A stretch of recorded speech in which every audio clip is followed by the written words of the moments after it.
Hey guys, it's Steve, and today we're going to all technical training. Now today's session is an especially interesting one because I'm going to be featuring two replays that I really enjoyed. Well, I had really good results, and I got my third mark of excellence. So getting a free mo on this tank was actually it was kind of frustrating. I'm not gonna lie, I had some ups and downs, but I finally pulled through. But anyways, let's focus on this replay. So we're top tier here, so our armor is gonna work. Our frontal armor is really well angled, so that is gonna help out. So now going into hold down this tank, top tier is basically impenetrable. So we started by hitting an EBR 90 on the move. Now you notice I used auto aim.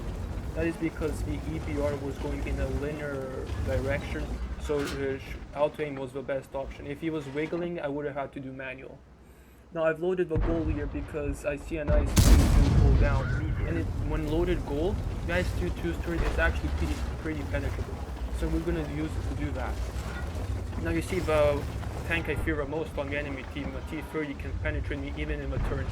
So what I'm doing is like actually pretty dangerous. Engaging these two targets could lead to a massive loss of HP or even like losing to them. So now I'm I was wiggling a bit trying to get the T30, but the T30 pulls back. Now a T30 made a massive misplay, and that is because he's not hugging this rubble, this ridge line. So I'm gonna be able to track him and hit him. I'm gonna keep him like that. So I'm gonna be hold down while he has his entire vehicle exposed. Now I'm ignoring guys 2-2 because I see that the gun he's using is not nearly enough to penetrate let alone my turret. So I'm aiming at the T30. You notice I'm loading the goal because I don't want to take any chances. We're losing 0-3 and we have to get rid of these two tanks real quick. The EBR 90 does a heroic thing, goes in, takes a shot at the T30, and I finish him off. So it's just me versus an IS-2. So I'm going to track him and let the EBR hit him. That gets some assisting damage right there. And I'm loading the AP, the normal shells again, because I don't need the APCR anymore.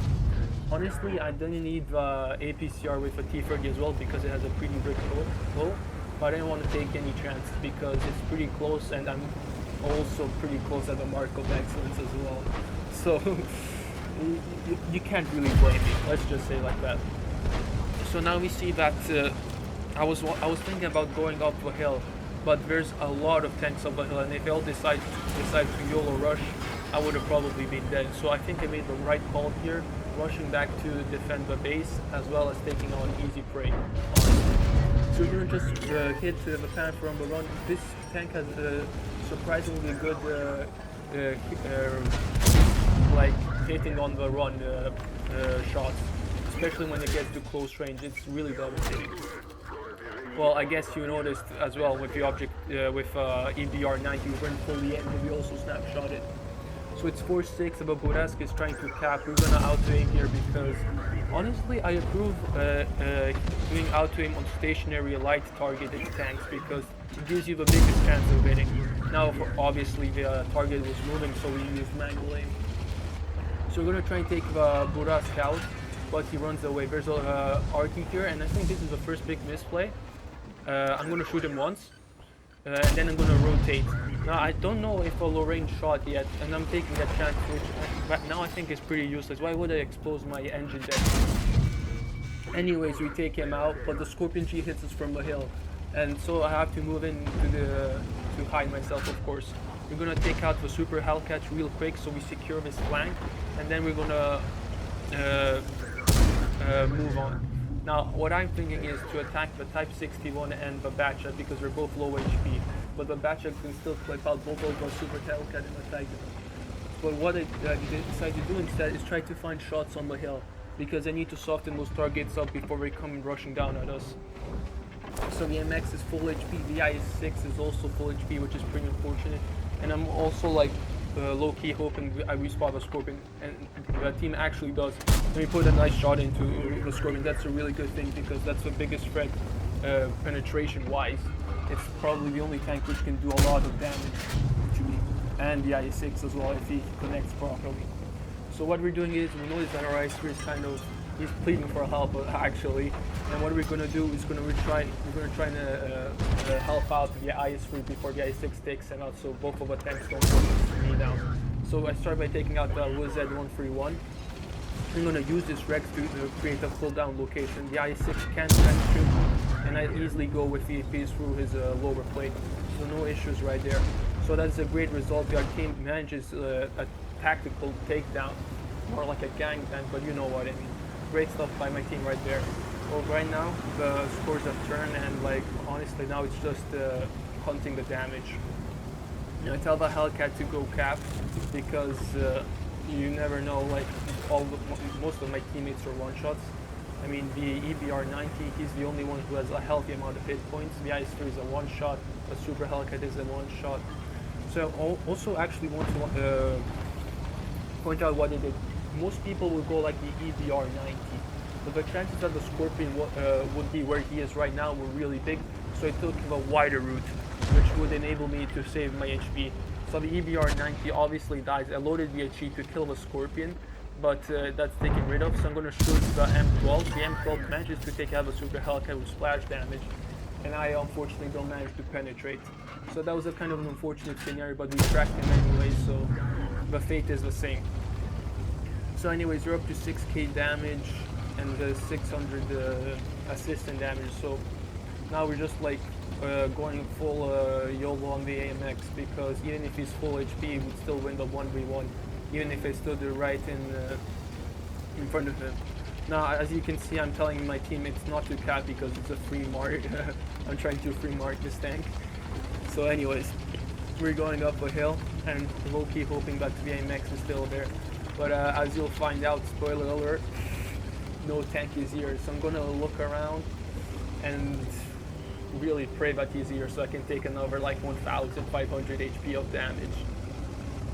Anyways, he's not here, so I'm gonna quickly check to see if he's hiding behind, but of course he isn't. Why would he be there? I take a quick look behind, and I'm just gonna rush down because it's most likely that the MX is running to the cap to defend. And as expected, that's where he is. And I'm kind of worried. I'm going as fast as I can because I don't want people to take my damage. Not gonna lie. So the IS-3 is a one shot. He's not gonna take any unnecessary risks, while the Tiger 1 is capping. So this is actually good news for me. I'm gonna keep going all YOLO in maximum speed and hope to take as much damage as I can. So the AMX is gonna start driving forward. I'm gonna stop and I'm gonna shoot not even a fully aimed shot, but we still managed to track the AMX, which is pretty lucky. I'm gonna say a couple of shots of this match were pretty lucky, not gonna lie. But like the shots on the RDs on both RDs, the low roll and the HE not penetrating, kind of balanced it out. So anyways, the IS-3 takes a shot at AMX, I shoot him as well, and I start ramming him. And that puts our damage total up to 7k, and I'll finish him off, racking up to 7.6k, which is an amazing result, and really like boosted my mark up. But guess what? That wasn't enough. So in the following game, the following match, that you understand what I mean.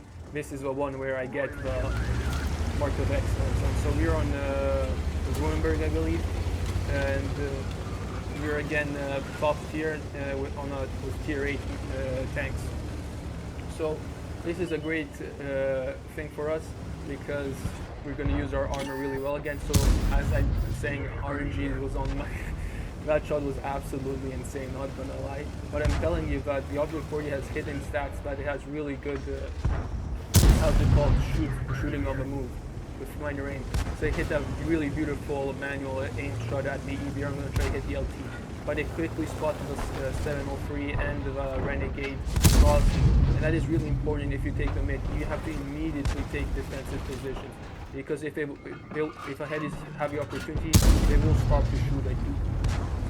So I take this place down. I'm gonna use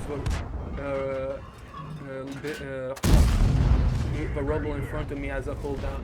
So the 703, I'm not really sure what he was thinking of doing right there, but it didn't work anyways. So going hold down against the lower, that was a really nice shot. I wouldn't say completely lucky, but it had some luck. Bear was killing it as well. My VK is just standing there in the open for no reason at all. I mean, like, he's just gonna take shots. and we're honestly really good. We're gonna do 2,300 damage and 300 assist without taking any damage on the turn. That is a great result for us because it's just 1-0 and we're already up 2k, meaning that we have a lot of opportunity here to do a lot of damage. Now you may think that become a BK was kind of unnecessary, but consider the fact that the BK had a 490 alpha damage gun, which is devastating, and is one of the few tanks that can penetrate me in this matchup. So I'm willing to take the trade to take him out because after, as you're going to see, I'm going to push up, and having a tank less to worry about is going to be beneficial to me. So what I'm thinking, what I'm doing right now is zooming out and finding that time where I can zoom in and find a shot at the lower. So there's a pixel shot right there at the lower, but I'm not willing to take it. I'm going to try to snapshot it. That was the poor snapshot, but I didn't want to expose myself too much for a lower to put 2 shots in a row without me doing any damage in return. So again, zooming out, looking at the possible chances that we have. Now at this time I was considering pushing the, how's it called, the open area to the right where the Lynx right now is, but I wasn't really sure because I wasn't sure about the TDs and where they were. That in retrospect is a mistake because the Rheinmetall and the Scorpion are both spotted at the G1 area. So in retrospect I could have gone into the open area where all the light tanks and the Burask are, but I'm not sure if I would have would have done a lot of damage and not getting a lot of damage in return. So in the end, I decided to stay passive, stay patient because most of the HP is in the city. So anyways, I see an opportunity here because the guard is exposed too much. Now I spot the guard, don't you worry, but I'm getting greedy here. You know why? Because I know the guard can penetrate me when hold down because I'm using the rubble in front of me as a hold down. So I'm trying to take the Scorpion out, which is a bigger threat. But since he goes on spot, I'm just gonna I'm gonna shoot down the guard. The guard is gonna try and penetrate me. He doesn't penetrate me because honestly, he's clearly not the best of players, and I can easily take him down. I didn't even bother angling my armor, but that was just lazy play by me, not gonna lie. So anyways, I'm gonna go on the Samoa because he's hiding, which basically means he's probably reloading. I'm gonna load the goal just because the Samoa has a decent frontal armor, and I don't want to take any chances because if I miss and he starts auto-loading, it could be devastating for me. So anyways, we take him out, and we're trying to slow to win this match. I'm gonna shoot on the move. The Scorpion luckily misses. That was just pure luck. Not gonna lie, but it wasn't gonna change the fact that I would have still had a good game because I have a lot of HP and the enemies are falling apart. Now notice that I shot the upper plate of a 257 because it was angled for me really easily. Never shoot the right in the peak, because hitting the peak would almost be a definite bounce. Always try to find the angle which is the most vertical, if you know what I mean. Now I shoot an HE, I hit his tracks unfortunately. I'm going to try Rheinmetall and hit the Scorpion G, but it doesn't work out. I mean, I still kill him, but not as much damage as I could have done. And now it's just a wrap up basically.